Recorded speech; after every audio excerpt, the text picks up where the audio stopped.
necessarily always beat you, but at least be able to go blow for blow. I mean, wasn't there like almost a scary position maybe for Temple Storm, considering how Red Canids seemed to do in the first game against Fnatic? It felt like that was one of the better Red Canids we've seen. As much as nothing went their way at all, like, they still almost got a few kills, had some rotational advantages. Yeah, I mean, it's a small sample size, of course, but those 2 games that we've seen from Red Canids is probably the most well-played that we've seen them play in a long time, except against L5, which was at MSB. So if they can keep up that tempo, they could do well against Temple Storm. So we'll see how it goes here as we go straight into Dragonshire. This will be a battleground that Red Canids do enjoy going to, but Temple Storm does pretty okay here too. So Dahaka is the first one to be highlighted for the ban.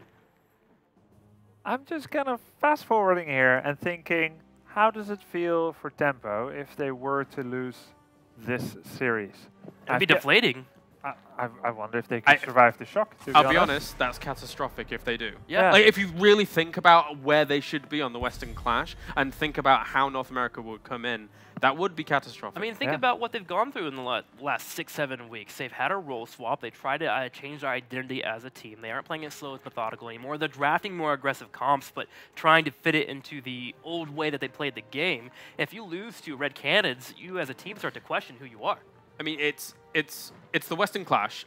It's almost like the mid-season pit stop to BlizzCon, in essence. So, you know, there's still hope for them at the end of the tunnel, but yeah, it wouldn't be a great foretelling of maybe prospects down the line. And though I mean, the biggest fear for me that with that kind of conversation point is that, yes, that is kind of the pit stop and that there is time for Tempo, but Tempo, if you look specifically within their performance only in the North American scene, there is a very blatant sign of improvement.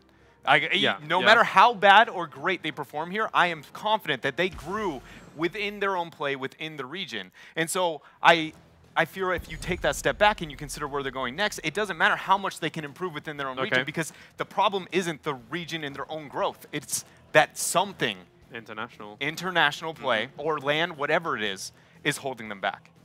And we're being critical because obviously Tempo Storm, they want to be a global team. They want to compete at the international level. So with them coming here, we want them to do well, and we're cheering for them. But their changes right now just haven't seemed to really come through. I like this team. Yes. I like these guys. They're not particularly arrogant. They seem realistic. They've improved a lot. They do well in the region. I really want them to do well in this region, in this situation here.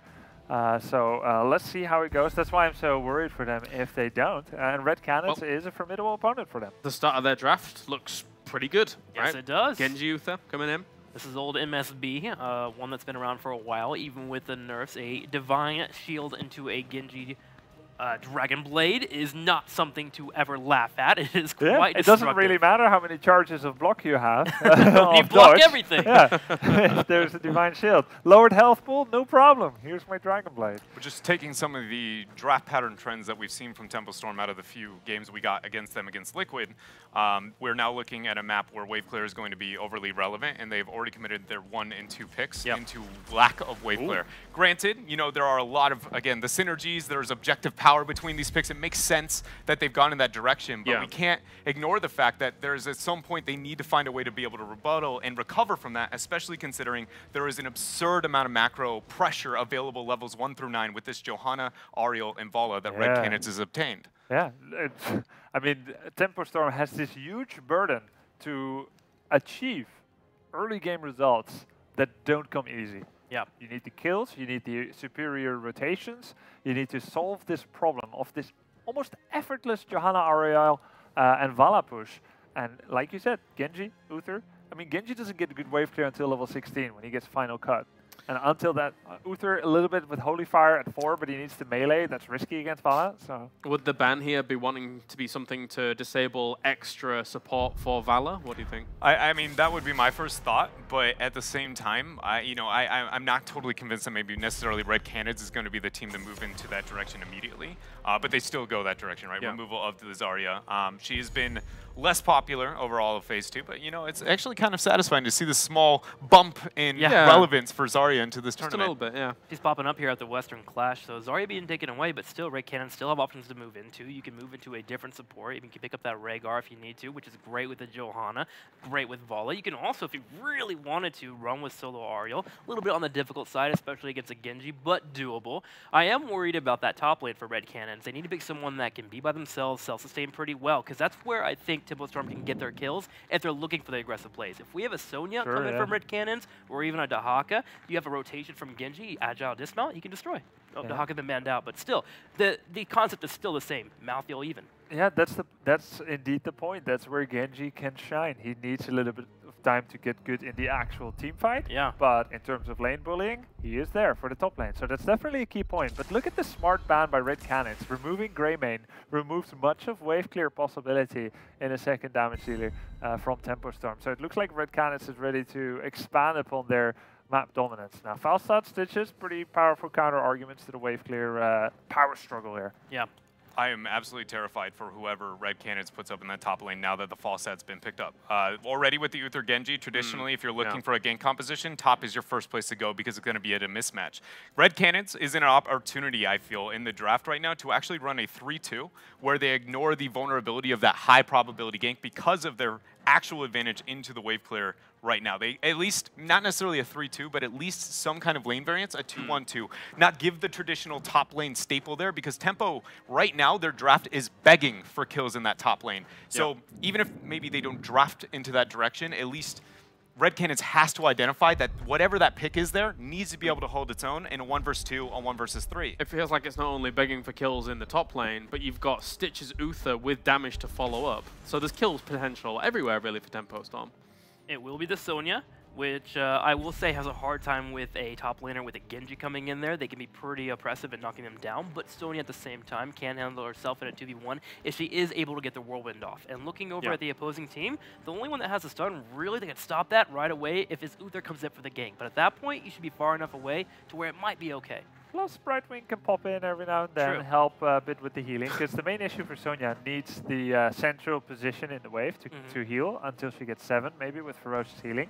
Brightwing can stay there for a while and then pop down again later. So you still have that strong 4-man. I like it. I like your description of this. Pop in for a little bit, a spot of tea. Yeah. Good job, Brightwing. Get your cup in. A cube of sugar. Yeah. Li Ming comes in to round this out.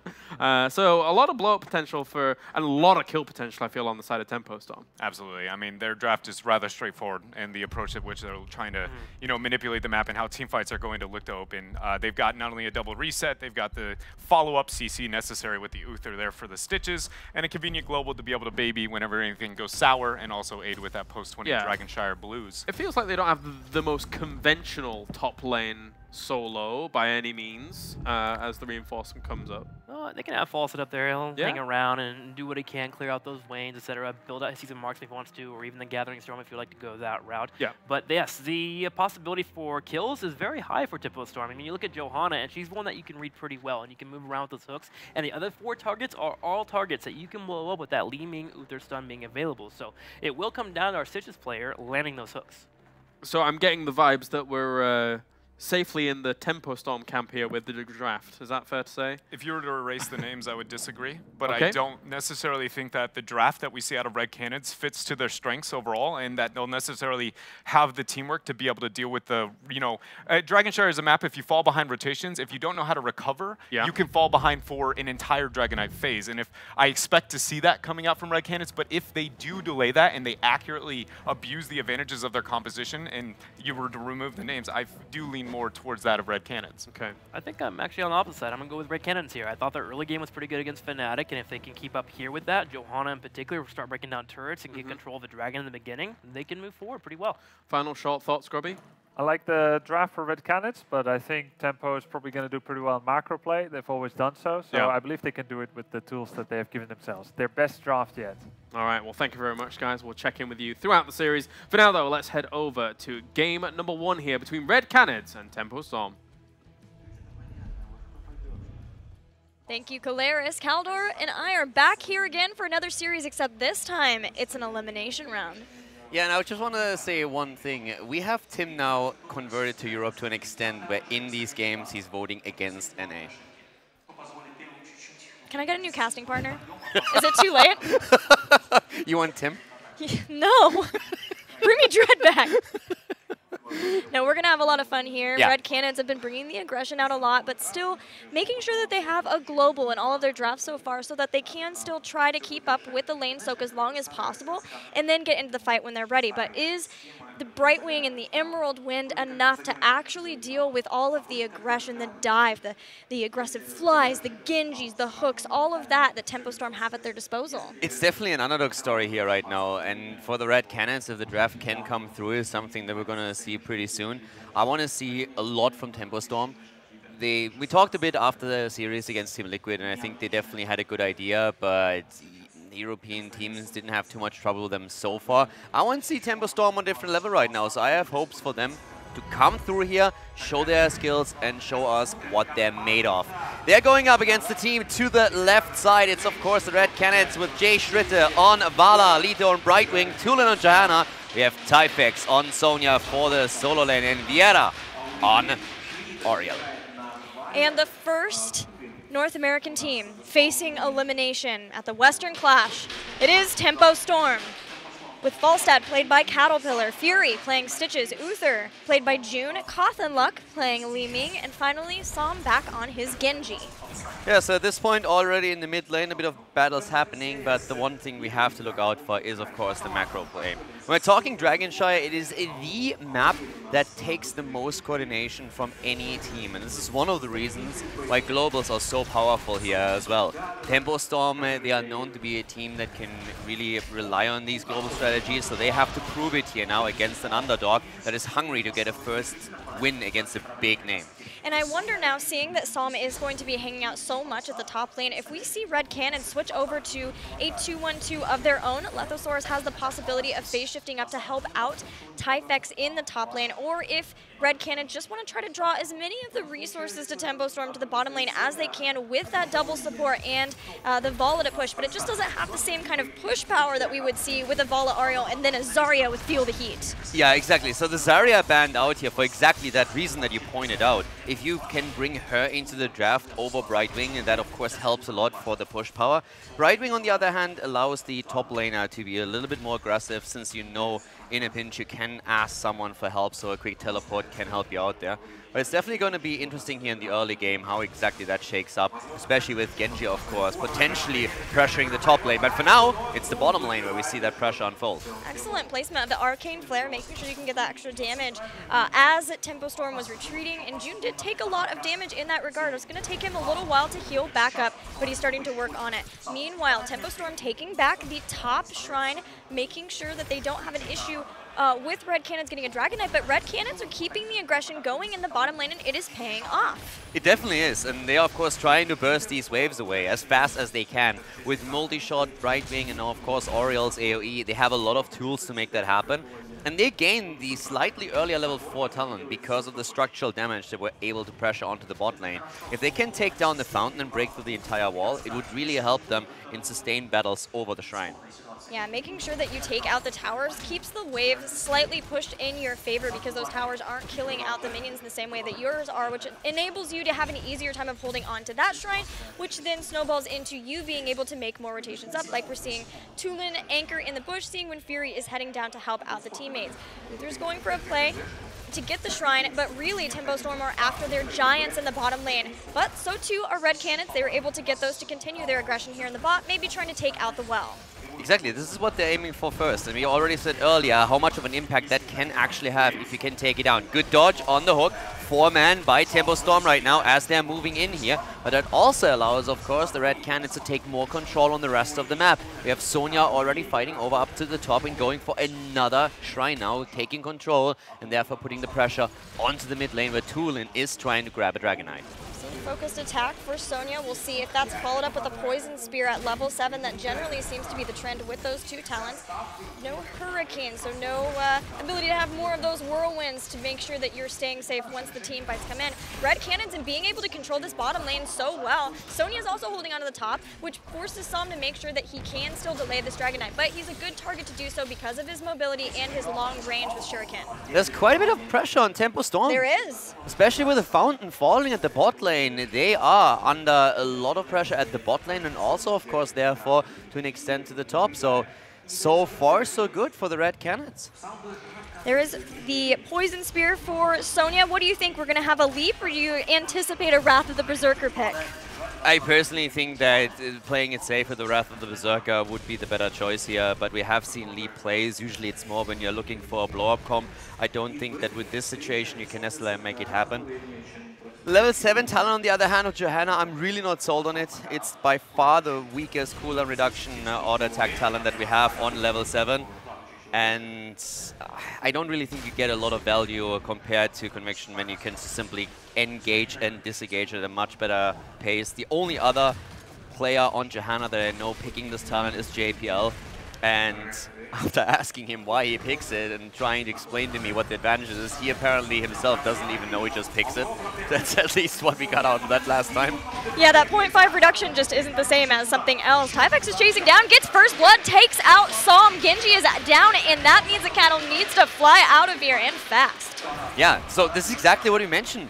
Tempo Storm is the team all of a sudden that really has to make the plays here, and you can tell from the atmosphere behind us actually that the Cannids are all of a sudden realizing, boys, this is doable. There's a lot of enthusiasm in their comps at this point. We can hear an extent of it, and they are hungry right now. They are saying, guys, we got this, we can make a play. And they're going for Fury, who was forced to go deep to try and interrupt and might die for it. He went so deep to try to stop that, and now Red Cannids, yes, they are not getting the Dragon Knight, but they're getting staggered deaths against Tempo Storm.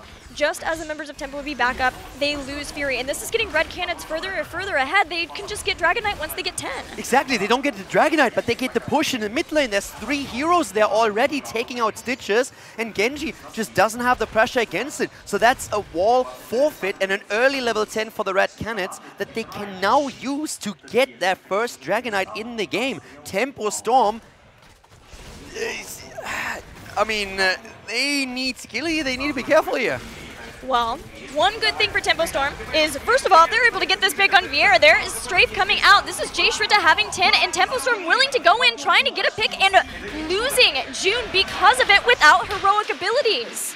Ooh, I am really not too happy about what we're seeing here from the perspective of North America. The Red Cannids, on the other hand, there comes a Gorge that is potentially a kill, but the Dragon Knight has been gathered. And so far, so good for the Red Cannids. Yes, Johanna falls after that Gorge that we just saw, but the DK is still going to get some value. There are a lot of little mistakes happening for Tempo Storm right now. That hammering not connecting as well. Tempo Storm do seem to be rattled, and it's understandable when you play versus Red Cannids. If you fall behind, as you mentioned, they go crazy. They go nuts in how much they're yelling. Yeah. But Tempo Storm cannot let them get to that. They need to maintain their composure here. Yes, they suffered a bitter defeat, and one that they felt was nearly unjustified because they just did not execute their plans the way they initially envisioned versus Team Liquid. But this is the elimination match. They need to put all of this behind them. Okay, this is what I want from the Red Cannids. Play disciplined. Yes, you can let the emotions that you have after kills, when you see you have a lead, let you drive. It's something that you can feed off. It's something that you can use to your advantage. But don't overextend. Know where your limits are and take and go back before you give too much of leeway to Tempo Storm. This is what they have to do right now, in my opinion. But Fury connects the hook, and he gets the Gorge in. Here comes the isolation with a Mighty Gust, and that's the kill. It's an old shoot and try combo. Gorge and Gust being used to get isolation kills. And Tempo Storm is using that to get themselves back into the game and close that gap in experience that the Cannids build up. And the important thing for Tempo Storm is that they keep this momentum going. Those are 2 heroic abilities that were used, so they need to use the time where they are 5v4. They immediately go after Red Cannids in the back. Emerald Wind trying to stop the Dragon Blade, but he has Divine Shield. Polymorph as soon as the Divine Shield goes down. Som barely getting out of there. The Red Cannids nearly winning a 5 versus 4 here, not losing a single target and about to kill Genji, who moves out on the last moment. But what was an impressive feat by the Red Canids. Now they are back on the map with 5 and they take the level 13 talent.